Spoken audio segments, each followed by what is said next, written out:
聖經腓立比書2章12節，這樣看來，親愛的弟兄，你們既是常順服的，不但我在你們那裏，就是我如今不在你們那裏，更是順服的，就當恐懼戰兢作成你們得救的功夫。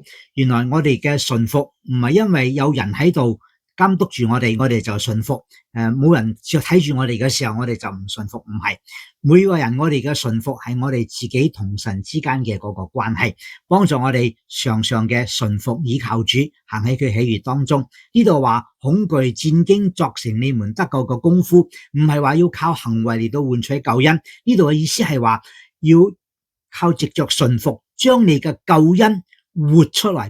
既然得救，既然信咗耶穌，就係基督徒，就要過基督徒嘅生活，為主做見證。我係鄧英善牧師。